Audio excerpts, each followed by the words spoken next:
Bonjour, je suis Claude Lorrain et j'ai écrit Trois divines comédies.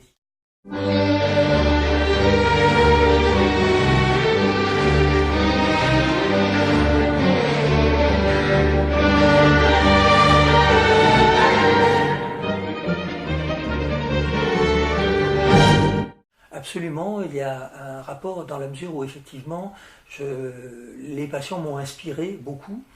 D'abord parce qu'ils font comme nous partie du grand théâtre du monde. Ensuite parce que ils sont assez étranges. Ils ont, enfin ceux que je vois aperçoivent dans le ciel des étoiles en plein jour. D'autres voient des saumons remonter l'autoroute. D'autres sont de l'autre côté du désert. Enfin, ils sont assez perdus. Mais ils nous apprennent quelque chose. Et dans le Fou d'Araucanie, l'une des pièces, dans le Fou d'Araucanie, le personnage principal est quelqu'un qui a, sous un ciel bouillonnant d'étoiles, est quelqu'un qui va complètement mettre le feu à sa vie. Ce sont des muses, mes patients.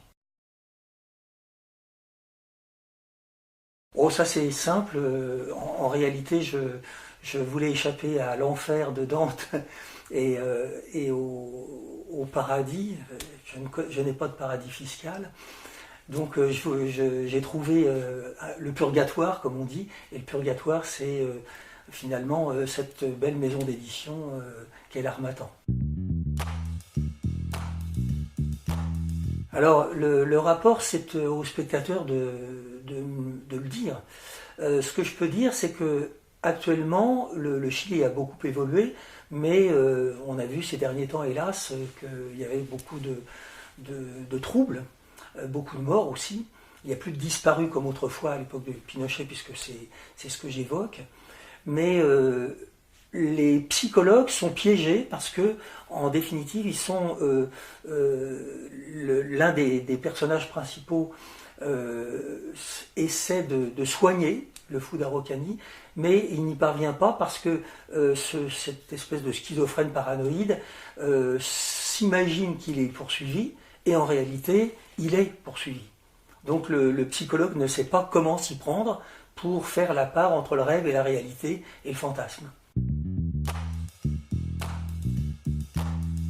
Alors, Galpota, bon, il y a le personnage principal qui est Virgile, et il est marié avec une femme adorable et qui est jolie, mais en même temps il tombe amoureux de Galpota. Et Galpota n'est pas justement une femme, c'est une œuvre d'art, c'est un bloc de pierre de 30 tonnes, et sa femme, elle est horriblement jalouse, non pas d'un être de chair, mais d'une pierre, d'un roc. Donc si vous voulez, ce qui est intéressant, c'est de garder présent à l'esprit que les personnages de Virgile, lui, il va, pendant toute sa vie, se consacrer à l'art et à la littérature.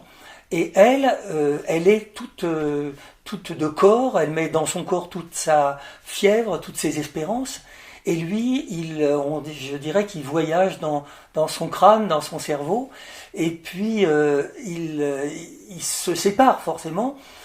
C'est assez nietzschéen parce que lui trouve, il est très idéaliste, mais il trouve sa femme humaine, trop humaine, si je puis dire, parce il la trouve trop physiologique, il la trouve trop biologique, elle est toute en corps, elle ne veut qu'une chose, c'est un enfant.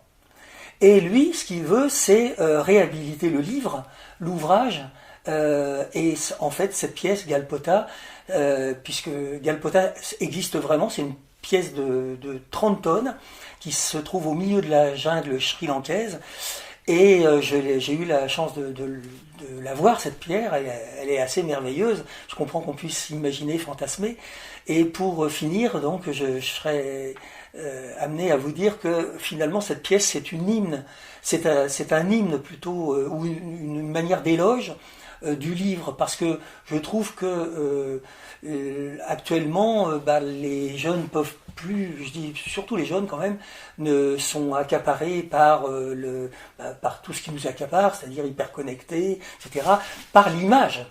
Et le problème, c'est que je vois chez mes étudiants, il n'y a plus d'orthographe. On écrit des copies comme sur les SMS, c'est quand même assez tragique. Donc j'ai écrit ça Galpota, parce que c'est un homme qui aime les livres et qui veut rendre hommage aux livres, et c'est un hymne ou une manière d'éloge des livres.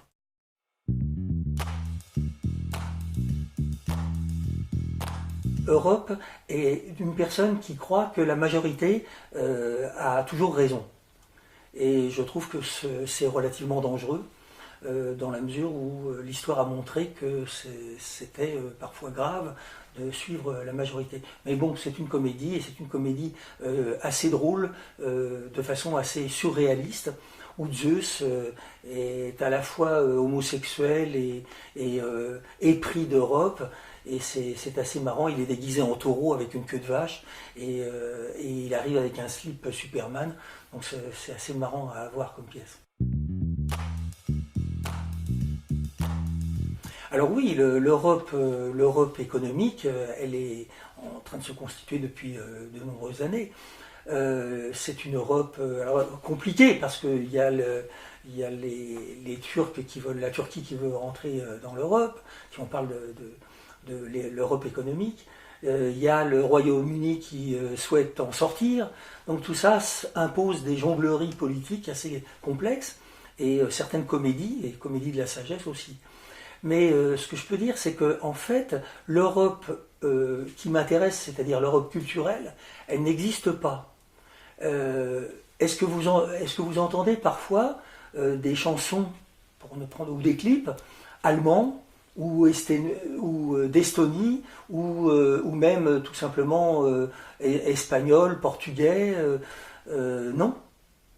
On entend essentiellement, et j'ai de bons rapports avec les Anglais ou les Américains, et surtout les universitaires américains, mais on peut dire quand même que dans le champ culturel, nous subissons une langue qui est une langue d'occupation, et qui est quand même l'anglais.